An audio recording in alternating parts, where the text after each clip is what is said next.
Inbreeding is ideal.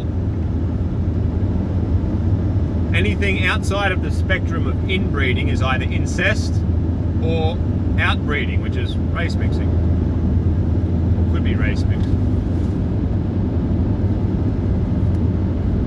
Now, to be clear, incest is disgusting, immoral, and can be problematic. But there is an agenda against inbreeding. The idea, the meme, that gets pushed around of, inbred hillbilly hicks, whatever, marrying their cousins and having all these deformed children. The hills have eyes, all these kinds of things, And this is a natural sort of part of the whole agenda to push outbreeding, race mixing. In pushing outbreeding, it naturally vilifies inbreeding. But what people are really arguing against, for the most part, when they argue against inbreeding, they're actually arguing against incest. Now, what the difference between incest and inbreeding is, I'll get to in a moment. But what I want to say is that even in regards to incest, there's this misconception that if you do inbreed or have an incestuous procreation, have incestuous children, that all of a sudden defects and deformities will just start appearing like it's out of nowhere, as though that the inbreeding causes deformities and retardations. This is absolutely not true. This is not how it works at all. This is an implication that has been made by an agenda to make you fear keeping it within the family, so to speak. What actually happens when you breed close to home is that you are pairing with somebody who has a group of genetic traits, many of which will be very, very similar or the same as what you have yourself. So naturally, when you breed with someone with a bunch of traits, there's a good chance that most of these traits are going to be strengthened and magnified. This goes for positive traits as well as negative traits. So when you see things appearing like negative genetic deformities, they haven't come from nowhere.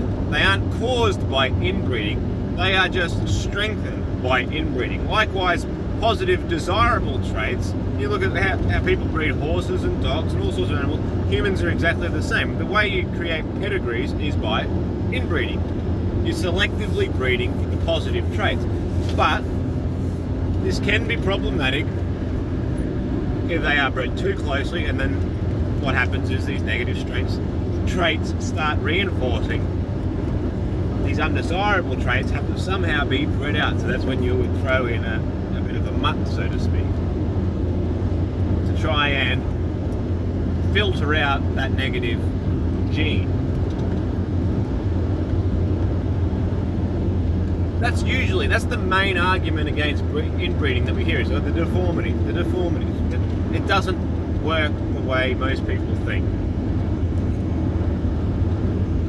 Now, there were studies done in Iceland in 2012.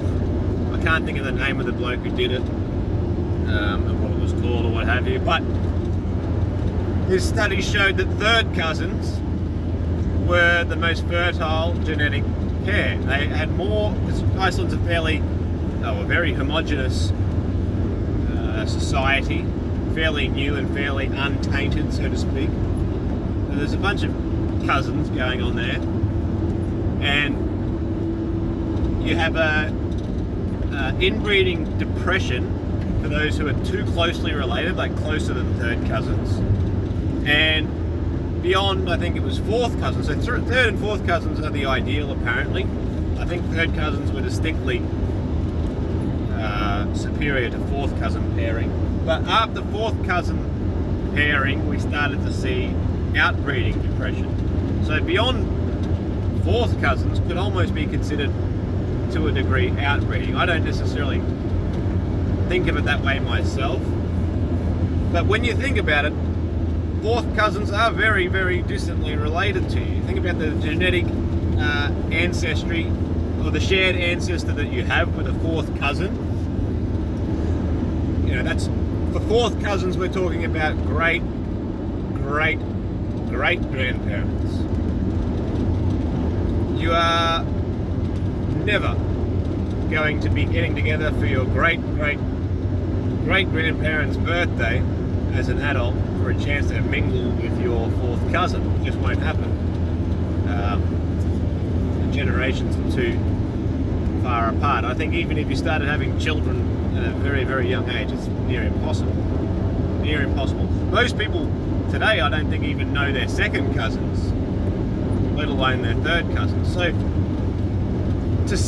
to come across your third or fourth cousins in a familiar, like a family social event, is very unlikely. It might be at a funeral for an older relative, like a great aunt or uncle or something like that, or your grandparents. Maybe your grandparents' cousins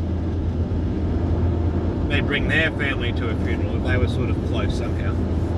That's the only way in the modern day you're really going to be interacting potentially with your third cousins or beyond. Now, when you think about this, the glue that binds cousins together, there's a natural disgust mechanism at play. If you imagine being the head of the family, the eldest in your family, throughout the generations, naturally you're going to be disgusted at the idea of your own children breeding with each other. That's disgusting. Not just the act of it, but the product of that union. The idea of them marrying and everything like that. The whole thing is disgusting. I think most people would agree. It's incestuous. To see your own children, to see your own grandchildren inbreeding would be incestuous. It's still incestuous. If you are lucky enough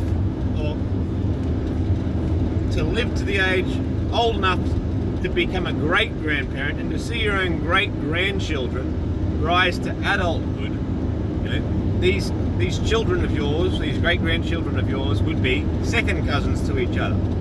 I still personally think I would be disgusted to see my great grandchildren marry and breed with each other. As long as I'm alive, I don't want to see any of my offspring, of my children, whether my children, my great grandchildren, my great great grandchildren, so even possible. If that's possible, the likelihood of you living to see any of these generations live to adulthood to a point where they are potentially able to marry each other, that is the boundary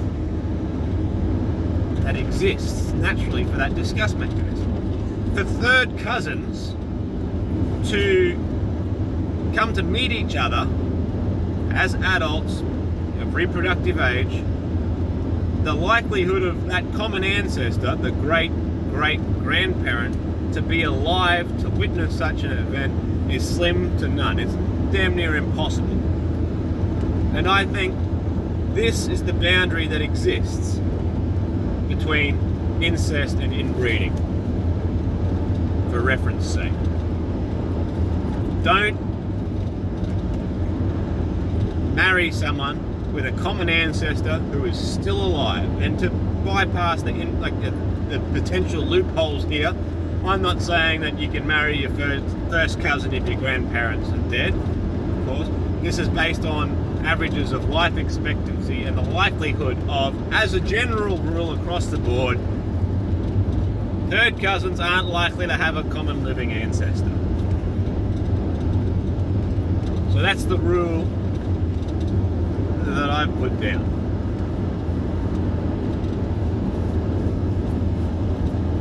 So incest is disgusting, it's immoral, and it can be problematic, genetically speaking, not to mention socially.